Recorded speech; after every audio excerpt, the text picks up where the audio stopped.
Bismillahirrahmanirrahim. Alhamdulillahirabbil alamin. Wassalatu wassalamu ala asyrafil mursalin sayyidina wa nabiyina wa maulana Muhammadin wa ala alihi wa sahbihi ajma'in. Qala rabbi shrah li sadri wa yassir li amri wahlul 'uqdatam min lisani yafqahu qawli. Amma ba'du. Melanjutkan dari apa yang kita baca kemarin tentang haji, tentang wajibnya haji. Sekarang pelaksanaan haji itu apa? Artinya apa yang dilaksanakan di dalam haji itu apa? Faslun fi ahkamil haji. Faslun utawi iki iku fasal kang nerangaken ing dalam pira-pira hukumnya haji. Kemarin sudah disebutkan bahwa haji itu adalah wajib dilaksanakan oleh semua orang Islam yang mukallaf, yang baligh, diwajibkan, bahkan menjadi rukun daripada rukun Islam yang nomor 5. Keutamaan haji semuanya sudah dijelaskan, balasan daripada orang yang melakukan haji juga sudah dijelaskan kemarin. Tetapi haji itu kan ada pekerjaan-pekerjaan yang harus dilaksanakan. Ada pekerjaan-pekerjaan yang harus dilakukan oleh orang yang haji. Oleh karena itu di sini ada pembahasan tentang apa saja yang dilakukan oleh orang yang melaksanakan haji itu. Arkanuhu utawi piro-piro rukune haji. Ihramun iku ihram. Biniyatin kalawan niat. Niatnya nawaitul hajja wa ahramtu bihi. Nawaitu niat ingsun al hajja ing haji wa ahramtu lan ihram ingsun bihi kelawan haji. Jadi niat pertama kali yang dilakukan oleh orang yang haji itu adalah niat. Pada waktu dia memakai ihram haji baik laki atau perempuan, maka disitulah memulai niat. Niatnya adalah nawaitul hajja wa ahramtu bihi lillahi ta'ala. Niat saya melakukan haji dan berihram karena haji, berihram untuk haji karena Allah Subhanahu wa ta'ala. Itu pertama yang dilakukan. Orang dari sini, kalau dari Indonesia, dari bandara langsung ke airport Jeddah. Maka di Jeddah sampai di sana sunnahnya mandi, habis mandi kemudian memakai ihram dengan niat tersebut. Setelah itu kemudian melakukan sholat 2 rakaat ihram. Melakukan sholat 2 rakaat ihram. Setelah itu kemudian berangkat dari Jeddah menuju Makkatul Mukarramah. Ya. Karena memang haji itu ada 3 macam. Ada haji ifrad, ada haji tamattu, ada haji qiron. Dan yang banyak orang Indonesia itu melaksanakan haji tamattu. Jadi gambarannya kalau haji tamattu itu dari Indonesia menuju ke Jeddah di airport. Sampai di airport seperti yang saya katakan tadi, pakai pakaian ihram dengan niat sekali. Kalau dia haji tamattu maka berarti niat umroh dulu. Nawaitul umrata wa ahramtu biha lillahi ta'ala. Niat umroh dan ihram untuk umroh karena Allah Ta'ala. baru berangkat. Ini kalau haji tamattu.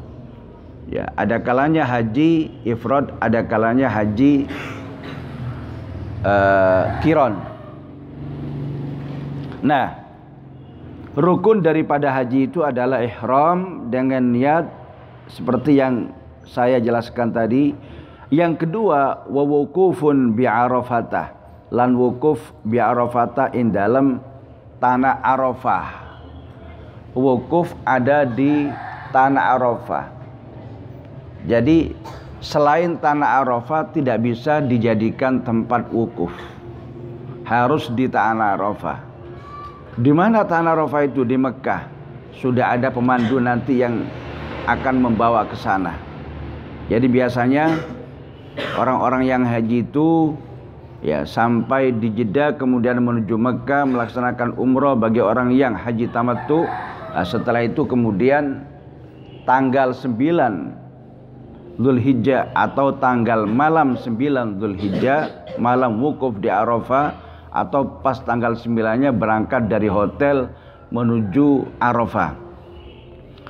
Sesampainya di Arafah, setelah zuhur ba'da zawal, maka dimulailah dia niat.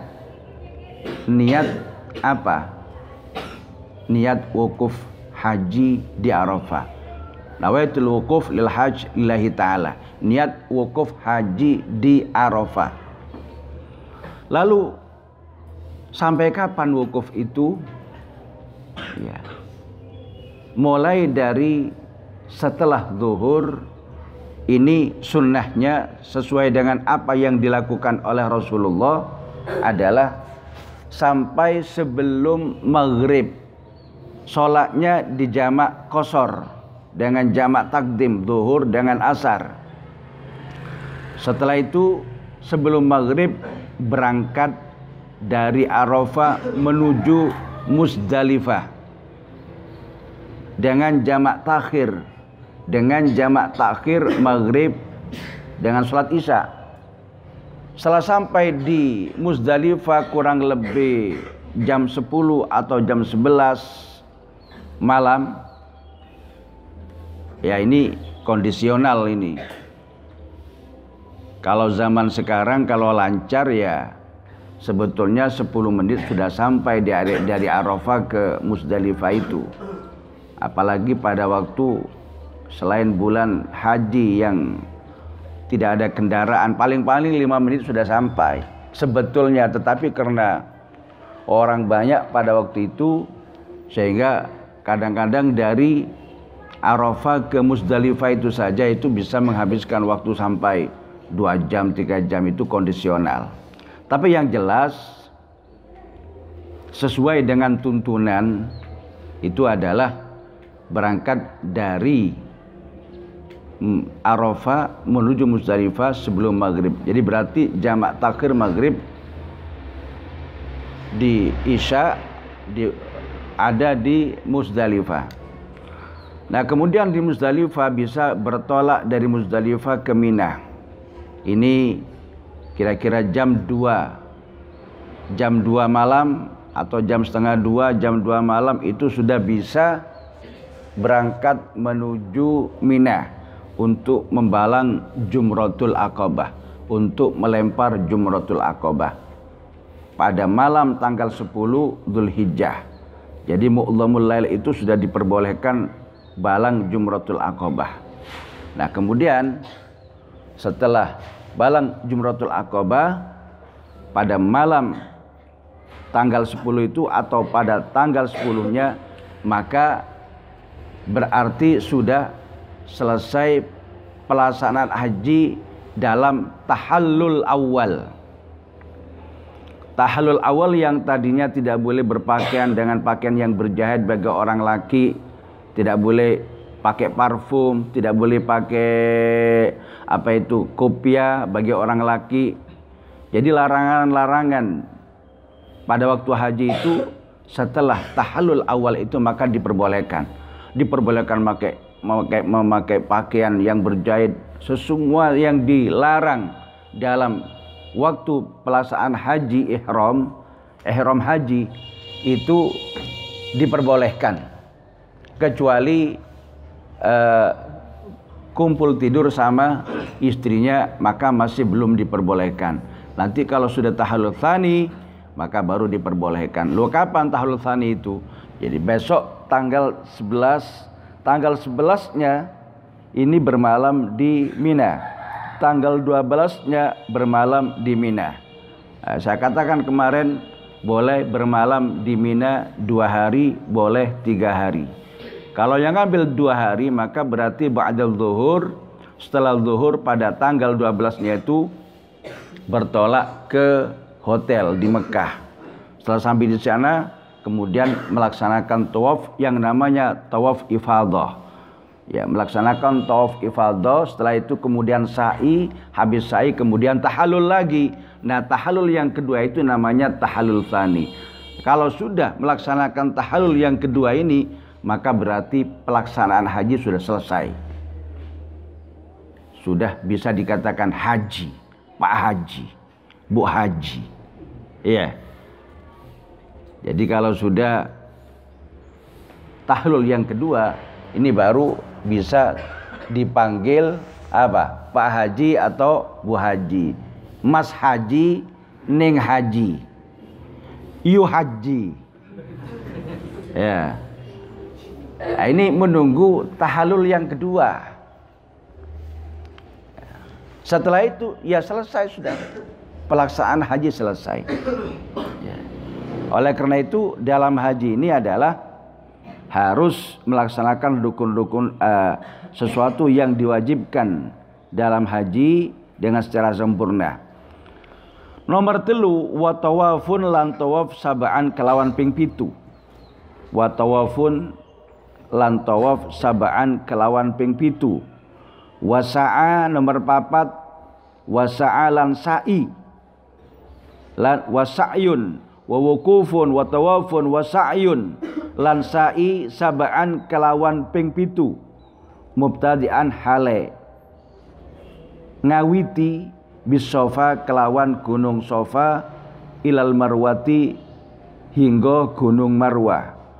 Wa aidan lan hale balik minha saking marwah, minha saking gunung marwah ila sofa hingga gunung sofa,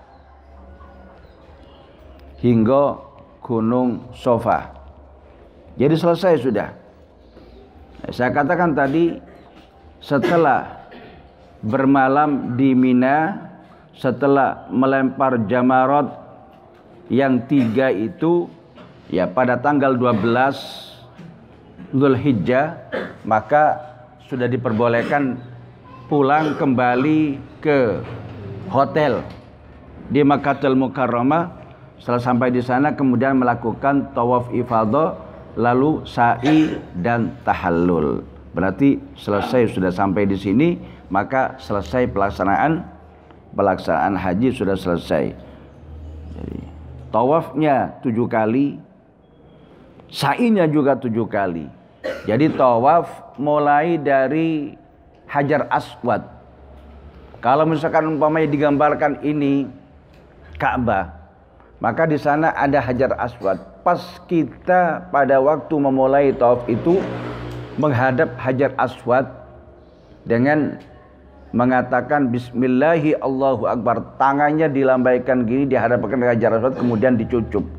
Sunnahnya memang langsung kamu menyucup Hajar Aswad. Tetapi kan kondisinya kadang-kadang orang sangat banyak dan untuk masuk ke Hajar Aswad itu tidak gampang. Jadi cukup dada dari jauh, dari tengah atau dari kejauhan. Bismillahirrahmanirrahim dengan niat tawaf ifadah, niat tawaf haji atau niat tawaf ifadah lillahi ta'ala. 1 putaran. Apa yang dibaca terserah. Kamu baca zikir tok iya, kamu baca kul huwallahu tok iya, kamu baca salawat tok iya, kamu tidak baca apa-apa juga tidak apa-apa. Minta tok kepada Allah, tidak apa-apa.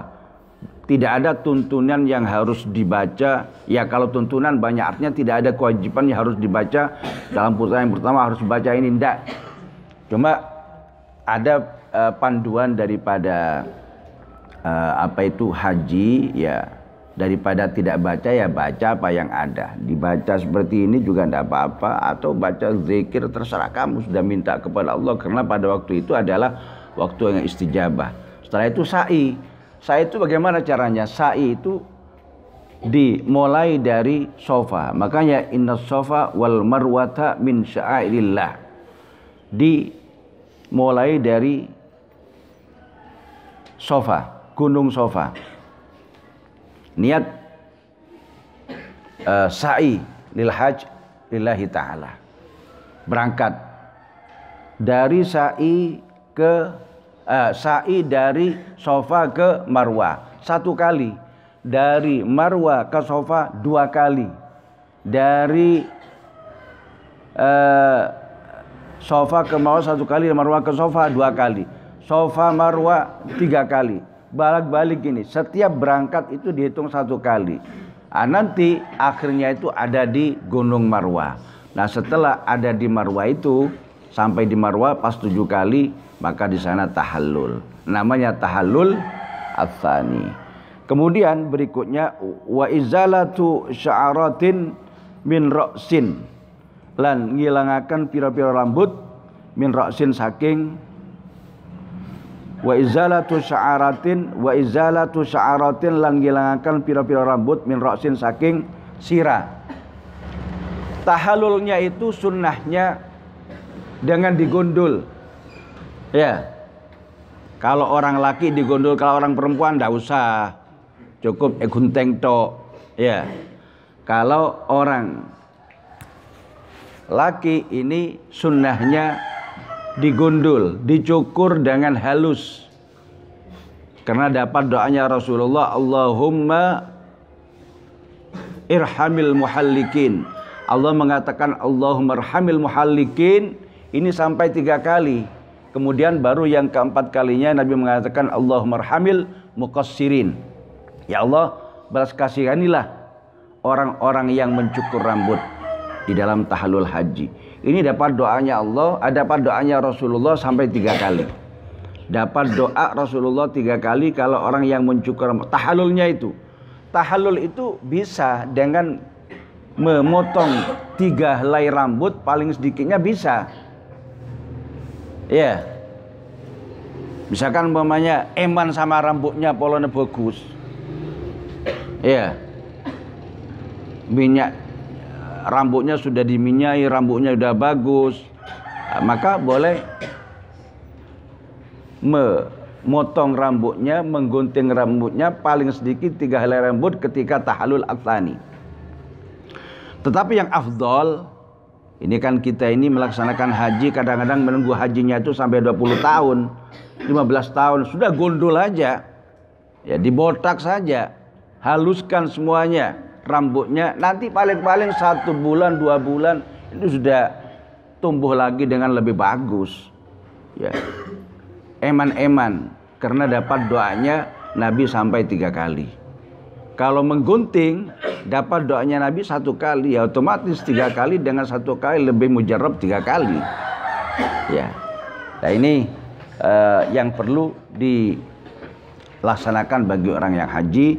Ya mungkin sampai di sini dulu, insya Allah nanti akan kita sambung lagi pada sesi berikutnya.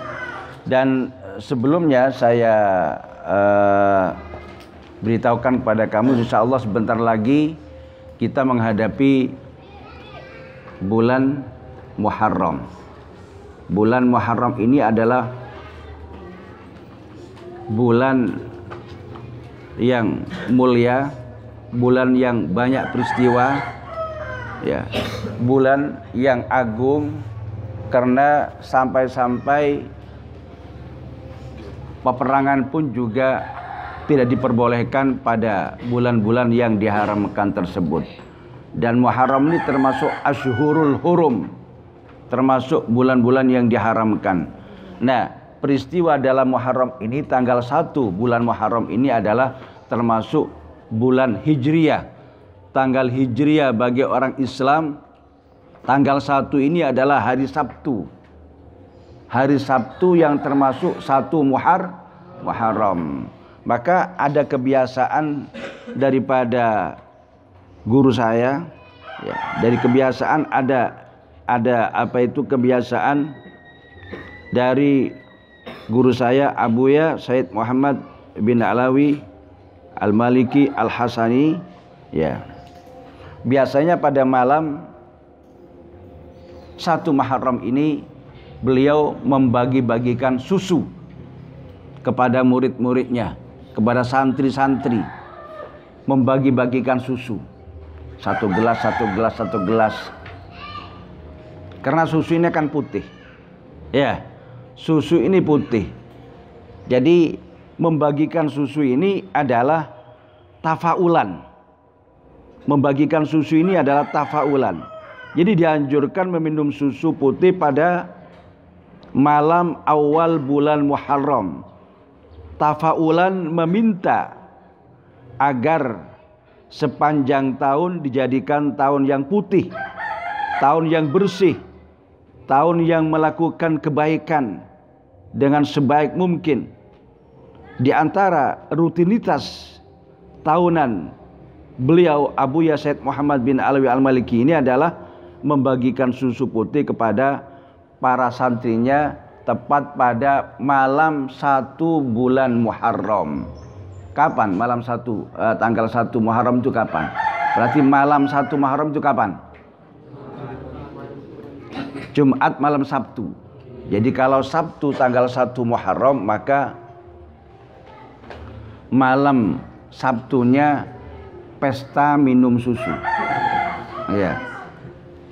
Pesta minum susu dengan niatan semoga tahun sekarang ini sampai akhir tahun nanti dijadikan tahun yang putih bagi kita, hati kita bersih, melakukan kebaikan dengan baik, melakukan suatu kebaikan dengan sempurna, dan kita selalu dibersihkan oleh Allah SWT, hati kita dibersihkan, akhlak kita dibersihkan. Kemudian pada waktu meminum kita membaca doa, Allahumma barik lana fihi wa zidna minhu.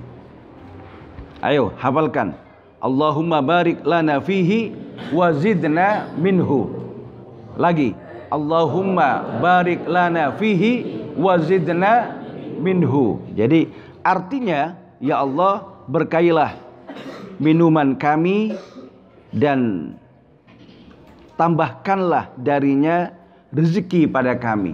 Ya Allah, berkailah minuman kami dan tambahkanlah darinya minhu, darinya rezeki pada kami.